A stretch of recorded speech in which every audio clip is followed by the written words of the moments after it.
네, 반갑습니다. 강승주의 급등 타이밍입니다. 우리 급등 타이밍은 대한민국 개인 투자자분들께서 증시 현 시점에서 반드시 아셔야 되는 정보들과 그 수혜주 종목들에 대해서 말씀드리고 있습니다. 오늘 또 급등 타이밍 시청해 주셔서 감사드리고요. 영상 시청하시기 전에 좋아요 버튼과 함께 댓글까지 꼭 부탁드리고요. 구독 버튼 아직 안 누르신 분들 구독 버튼도 꼭꼭 부탁드리도록 하겠습니다. 오늘 영상도 바로 진행해 보도록 하겠습니다. 최근 엄청난 시장의 변동성이 진행이 되고 있습니다. 시장이 이 정도로 폭락을 하고 급등을 하고 했었던 적이 없었죠. 여기서 지금 여러분들이 주목하셔야 될 이 변동성 이후에 다시 한번 대세 상승이 기대가 되는 주요 종목들 관련된 이슈들 같이 정리해 드릴 수 있도록 하겠습니다. 영상 바로 진행해 보도록 할게요.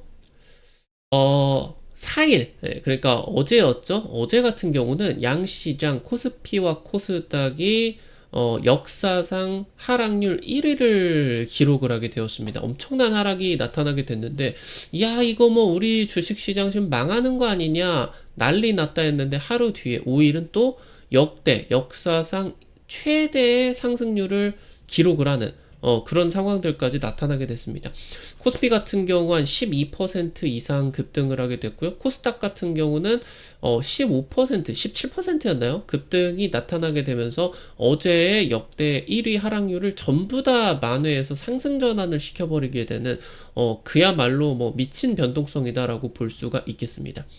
지금 우리나라 증시는 전쟁 당사 국가인 이스라엘이나 미국보다도 하락세가 너무 크게 나타나게 되고 있습니다. 사실상 지금 빠지는 게 전쟁 리스크도 분명히 있기는 있겠지만 반대 매매 같은, 그리고 지금까지 차익 실현이 겹치다가 공매도가 겹치다가 갑자기 이제 터져버리고 있는 수급 요인이 굉장히 큰 것으로 보입니다. 이 수급 요인 같은 경우는 과거 1년, 2년 전에 이제 2024년 당시 때 나타났었던 엔캐리 트레이드 청산 이슈에 따라 가지고 국내 증시가 약 8% 정도가량 큰 악재가 없음에도 불구하고 급락이 나왔었죠. 이런 것처럼 지금 수급적인 요인에 따라서 해프닝이 좀 나타난 게 아닌가, 이렇게 이제 볼 수가 있겠습니다. 현재 일단은 이 중동 리스크에 대해서 월가는 걱정이 없는 것으로 보여요. 사실 한 달 이상이 중동 리스크가 유지가 되게 된다라고 했을 때 유가가 배럴당 100달러를 돌파를 하는 게 기정사실이기 때문에 상당히 큰 타격을 주는데, 이 부분은 지금 월가에서는 고려 이슈가 아닌 것으로 지금 계속 나타나죠. 일단 중동 리스크가 월가에서는 한 5주에서 6주 정도가량 지속할 것으로 전망이 되고 있겠고, 그러면서 2분기 때 유가 상승이 크게 나타날 수는 있겠지만 이게 연간 기준으로 큰 영향은 주지 않을 것이다 라고 하는 분석이 지금 증권업계에서는 우세하게 진행이 되고 있어요. 그러니까 지금 이란이 미국이나 이스라엘에게 대항을 할 수가 있는 힘이 있느냐, 수년 동안에 굉장히 심각한 경제난을 겪고 있다라고 하는 거죠. 그래서 지금 이제 이란이 벌써 지금 한 3일, 4일 만에 발사가 되는 미사일 양이 급격하게 줄었다. 드론 양 같은 경우도 굉장히 줄었다라고 하고, 수뇌부가 한 번에 폭발을 했기 때문에 대항을 할 수가 있는 힘이 구심점이 좀 약화가 되고 있는 거 아니냐. 그 트럼프 같은 경우도 계속 공언을 하고 있죠. 이란의 지도자가 되게 되면은 반드시 사살을 할 거다, 이런 내용들 같은 경우도 좀 나타나고 있겠고요. 그래서 이란이 생각보다 지금 빨리 무너지는 게 아니냐, 이런 이제 내용들 같은 경우도 나타나고 있겠죠. 그러면서 지금 중동 리스크가 터지게 된다라고 하면 유가의 급등이 나타나게 되는데, 사실 지금 이제 신재생 에너지의 보급이라고 하던가 화석연료의 의존도가 사상 최저 수준으로 나타나고 있습니다. 그래서 지금 실제로 증권업계에서도 뭐 이 화석연료의 가격 급등에 따라 가지고 물가가 올라가는 그런 영향은 있을 수가 있겠으나, 반도체 업계가 지금 뭐 메모리 반도체 영업이익률이 70%를 올해 이제 넘길 것으로 예상이 되고 있는 상황에서, 이게 지금 화석연료 석유 가격이 좀 오른다고 이게 뭐 영업이익률이 50%가 되겠냐, 60%가 되겠느냐 하는 거죠. 실제로 지금 반도체 펀더멘탈 전혀 영향이 없는 상황에서 어제 같은 경우도 굉장히 강조를 드렸죠. 절호의 기회다. 일단 하루 만에 급반등이 나왔는데 여기서 여러분들이 계속적으로 추가적인 대세 상승장을 기대를 할 수가 있겠다. 체크를 하실 수가 있겠습니다. 중동 리스크가 국내 증시의 모든 이슈를 잡아먹고 있는 그런 상황입니다. 역대급 롤러코스터 장세입니다. 4일 수요일 같은 경우는 양시장이 역대 1위 하락률, IMF, 9.11 테러, 리먼 브라더스 사태, 뭐 이제 팬데믹, 코로나 팬데믹 엄청난 악재들을 다 넘어서는 역대 1위의 하락률을 기록을 했어요. 사실 대부분의 이런 폭락장들 같은 경우도 좀 하락장의 끄트머리에 나타나가지고 하락세가 굉장히 좀 많이 나타나긴 했어도 좀 제한이 될 수밖에 없는데 실제로 지금 이번 그 폭락장 같은 경우는 엄청난 역대급 대세 상승장의 고점에서 폭락을 하다 보니까 떨어지는 게 제한이 없어요. 20%를 이틀 만에 박아버렸죠. 엄청나게 많이 떨어졌습니다. 근데 또 갑자기 목요일 같은 경우는 어느 정도 좀 악재가 해소가 되니까 역대 1위의 상승률로 또 급상승을 해버리게 되는. 그러니까 실제로 지금 중동 리스크랍시고 시장이 폭락하기는 했지만 이게 이 중동 리스크가 전혀 해소가 안 된 상황에서 5일자의 역대 1위 상승률이 말이 되느냐? 안 되는 거거든요. 그러니까 지금 이 부분 같은 경우는 수급적인 요인이 컸었다라고 하는 부분이겠고 매도가 매도를 부르면서 이틀 동안의 폭락세 어느 정도 해당 부분 청산이 진행이 되고 나가지고 분위기가 좀 안정화가 되다 보니까 역시나 또 저평가 엄청난 폭발적인 매수세가 이어지게 됐습니다. 지금 이제 5일자 목요일 같은 경우는 10시 반까지는 시장이 좋았어요. 근데 10시 반 이후로 이제 증권사 반대 매매 물량들이 청산 물량으로 이제 나타나게 되면서 10시 반 전후로 해가지고 폭락이 좀 진행이 됐죠. 그러다가 다시 상승세로 전환이 되게 되면서 장중 내내 엄청난 상승세, 특히나 코스닥 같은 경우 또 엄청난 그런 이제 상승률이 기록이 될 수가 있었다. 그래서 코스닥 같은 경우는 오늘 하루 동안에 17%가 올라가 버렸어요. 17%. 이 정도로 올라가는 거는 당분간 향후 몇십 년 동안에 없을 겁니다. 수요일에 이제 폭락장, 그러니까 지금 폭락장이 화요일에 한 7% 떨어지고 수요일에 한 12% 정도 폭락을 했죠. 이 부분이 이제 올해 반영이 되어가지고 10시 반에 어느 정도 나왔는데 반등 수급이 너무 강했다 보니까 그냥 들어 올렸어요. 지금 이 폭락에 대한 그런 이제 부분 같은 경우는 오늘 급등을 하게 되면서 담보 비율이 어느 정도 좀 안정화가 됐어요. 그러니까 이 부분이 오늘 반등이 이렇게 세지 않았다라고 하면은 내일 금요일자로 폭락장이 나올 가능성이 매우 높았거든요. 그게 이게 지금 좀 완화가 되게 되면서 추후에 조정이 진행이 되게 된다라고 하면 이 물량이 다음에 나오겠지만 하루에 금요일에 쏠려서 폭락이 나타나는 것보다는 좀 나눠가지고 반대 매매가 나타나게 되면은 희석이 될 수밖에 없겠죠. 일단은 지금 수요일 폭락장에 대한 반대 매매가 금요일자로 한 번 더 남아 있다라고 하는 거. 그래서 목요일에 급등을 통해 가지고 상당 부분은 좀 희석이 돼서 걱정할 부분은 아닌 것 같다. 그래서 목요일자 저점을 수요일 목요일에 형성이 된 코스피 한 5천 정도 가량, 코스닥 같은 경우는 한 1000 정도 가량의 증시 저점 같은 경우는 깨지 않는 선에서 진행이 될 가능성이 높겠다라고 이제 체크를 하실 수가 있겠습니다. 실제 전쟁 당사국인 미국이나 이스라엘 증시보다 한국 증시가 더 많이 빠졌습니다. 실제로 이스라엘 증시 같은 경우는 최대의 악재인 이란이라는 위협이 제거가 될 수가 있겠다라고 하는 기대감에 따라서 전쟁이 시작됐는데 오히려 사상 최고치를 경신을 하는 또 기염을 토하게 됐었죠. 지금 그러면서 우리나라 증시 같은 경우 이번에 폭락을 하기는 했지만 향후 2년 정도가량, 최소 2년 정도가량의 국내 증시의 이 이익 모멘텀, 이익 성장률 같은 경우는 전 세계 주요국 증시 대비해가지고 압도적인 세계 1위를 차지할 수밖에 없다라고 하는 거. 메모리 반도체, 방산, 이런 뭐 전력기기 이런 쪽에서 실적이 너무 많이 나타나기 때문에 이렇게 실적이 많이 올라가는 증시가 지금 유가 좀 올라간다고 이렇게 20% 폭락하는 게 말이 되느냐? 안 되죠. 수급적인 요인 해소가 된 거고 이제 또 빠르게 만회를 시작하게 될 거다라고 하는 거. 그래서 유가가 급등을 한다라고 하더라도 이 반도체 실적에 영향을 미치는 것은 유가가 100달러를 넘고 120, 130달러를 좀 나타나게 된다라고 하더라도 비용적인 측면에서 뭐 2%, 3%이 정도 이상의 비용이 추가적으로 올라가는 것 말고 큰 영향이 있겠느냐? 수익성에 큰 영향이 없을 것이다. 그리고 지금 현재 이 메모리 반도체 가격이 너무 많이 올라가고 있기 때문에 현재 전망치를 더 넘어버리는 그런 실적이 나타날 수도 있는 거. 이 가능성도 이제 배제하면은 안 되겠죠.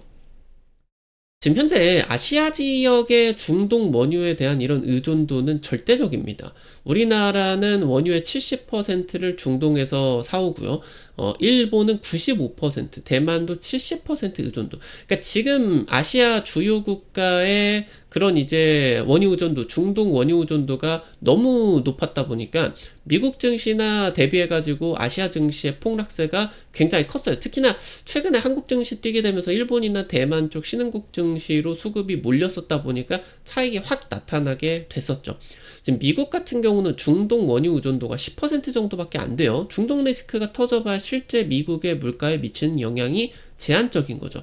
이스라엘 같은 경우도 호르무즈 해협 통해 가지고는 원유 그 조달을 안 하고 튀르키예 쪽에 육로 수송을 통해 가지고 받죠. 그러니까 얘 같은 경우도 사실 중동 리스크에 크게 영향이 없는 거죠.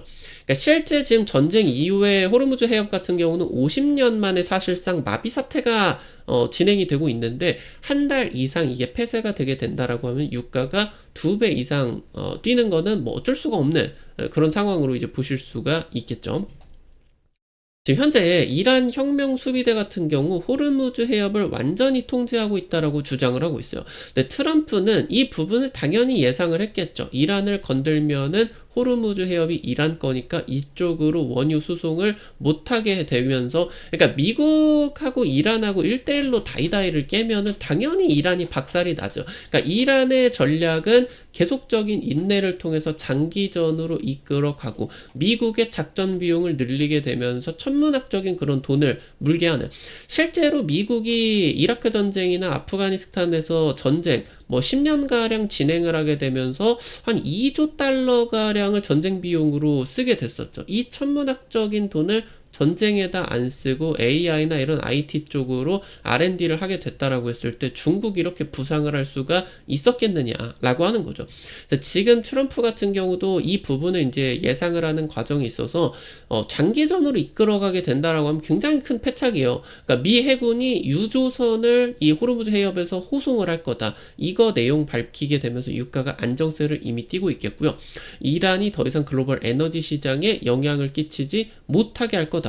그래서 지금 이미 미 해군 쪽에서 이란의 해군 함정을 20척 이상 격침을 하게 됐고 영공과 수로를 지금 장악을 해서 사실상 지금 이란의 해군이 전투 불능 상태다라고 지금 주장을 하고 있어요. 사실 이 부분이 믿기는 힘들죠. 뭐 이제 해안에서 미사일로 쏴가지고 뭐 아니면은 해안에서 드론 쏴가지고 유조선 공격하는 거는 뭐 당연히 가능하겠죠. 근데 지금 미 해군 쪽에서 이렇게 나서가지고 이 호르무즈 해협 쪽의 긴장 상태를 해결을 하려고 하는 부분들이 있기 때문에 어느 쪽이 지금 좀 이기게 될 수가 있는 거냐. 그러니까 장기적으로 이란이 이 작전을 계속적으로 유지를 할 수가 있느냐라고 하는 부분이겠다. 그러니까 지금 실제로 이란 같은 경우도 미국 CIA 쪽으로 전쟁 터지고 나가지고 좀 접근을 했다라고 해요. 좀 화해 좀 하자. 왜 그러냐. 근데 이제 미국 같은 경우는 완전한 해결을 이번에 주사위를 던진 김에 완전한 해결을 원하고 있기 때문에 이란 측의 이런 부분 같은 경우는 좀 회의적이다 라고는 하겠지만 이 부분이 굉장히 이 리스크가 단기적으로 끝날 가능성이 좀 높아지고 있겠다. 최근 수년 동안에 이스라엘과 뭐 하마스, 이란이 분쟁이 진행이 되는 과정에서 중동 리스크가 상당히 좀 맷집이 생겼거든요. 그럼에도 불구하고 우리나라 증시가 이렇게 빠진 거는 기회로 받아들여야 된다라고 이제 체크를 하셔야 되겠습니다. 지금 과거 사례에서 이 지정학적 리스크가 마무리가 되기 전에, 그러니까 실제 종전이 되기 전에 이미 유가는 고점을 찍고 몇 달 전부터 빠지고 있어요. 그러면서 중동이 이제 전면전으로 확대가 되게 된다라고 하더라도 과거 사례 본다라고 했을 때 한 5주에서 6주 정도, 그러니까 서로 막 미사일을 쏘고 받고 막 지상전을 펼치게 된다라고 하더라도 사태는 한 5주에서 6주 정도, 최악의 상황이었다라고 하더라도 이 정도면은 마무리가 됐어요. 요즘 현대전이 뭐 지상전 투입하는 거 아니다라고 하면 빨리 마무리가 됩니다. 그래서 지금 이제 미국 정부의 유가 안정화 조치 같은 경우도 발표가 임박하고 있는 상황이고, 결국에 과거사를 놓고 보게 된다라고 했을 때 유가가 정점을 찍는, 이 중동 리스크에 있어서 유가가 정점을 찍는 구간과 글로벌 기술주들이 저점을 찍고 큰 반등을 시작하는 지점이 정확하게 맞아떨어졌다라고 하는 거. 특히나 이 유가가 정점을 찍고 나가지고 뭐 대형주든 기술주든 전부 다, 그러니까 나스닥도 올라가고 S&P도 올라가는데, 나스닥이, 그러니까 기술주가 대형주 위주의 S&P 500 대비해가지고 몇 달 동안의 수익률이 더블 이상이 더 나왔다라고 하는 거예요. 그래서 실제로 이 리스크가 완화가 되게 된다라고 했을 땐 기술주 쪽, 성장주 쪽의 수익률이 2배 이상으로 나타났다라고 하는 거. 이 부분을 우리나라 주식시장에 대비하게 된다라고 했을 때 향후 2년 동안 전 세계에서 가장 압도적인 그런 수익률이 나타날 수가 있는 압도적인 성장주가 뭐가 될 수가 있겠습니까? 메모리가 되겠죠, 메모리. 그렇기 때문에 이 부분 이제 기대를, 여러분들 우리 주식시장이 가장 큰 수혜를 받을 것이다 라고 하는 부분들 체크하실 수가 있겠습니다. 현재 월가를 포함한 글로벌 증권 업계에서는 중동 리스크가 반도체 업종에 미치는 영향은 제한적이다라고 분석을 하고 있고요. 최근에 나타나는 매도세는 패닉셀링이다, 자제해야 된다. 지금 한국 증시의 리레이팅은 지속되고 있고요. 연기금의 여유 자금 수백조 원이 주식시장으로 아직도 들어오지를 않고 있는 그런 상황이에요. 이 부분이 이제 올해부터 이제 해가지고 중장기적으로 주식시장에 굉장히 긍정적인 영향을 미치게 될 것으로 기대가 되고 있고요. 지금 현재 이번에 폭락 나오게 되면서 정부가 쓰지 않고 있었던 100조짜리 증시 안정화 기금 활용을 할 계획을 발표를 했습니다. 단기 안정 효과 나타날 수밖에 없겠고요. 지금 3차 상법 개정안에다가 올해부터 해가지고 배당소득 분리과세 시행까지 나타나게 되면서 잠깐 지금 좀 희석됐었던 이 정부의 증시 부양책이 재확인이 되게 되면서 주식시장에 다시 한번 부양이 될 것으로 기대가 되고 있다. 이렇게 체크를 하실 수가 있겠습니다. 관련된 투자 포인트들과 함께 종목들도 체크해 보도록 하겠습니다. 첫 번째로 SK 하이닉스입니다. 올해 빅테크 캐펙스 4대 빅테크의 AI 데이터 센터 포함을 한 자본적 지출이 1000조 원에 육박할 것으로 추산되고 있습니다. 역대 최대 금액이겠고요. 이 부분의 20-30% 정도 가량이 이제 메모리 반도체 쪽, AI 메모리 쪽으로 집중이 될 것으로 기대가 되고 있겠고요.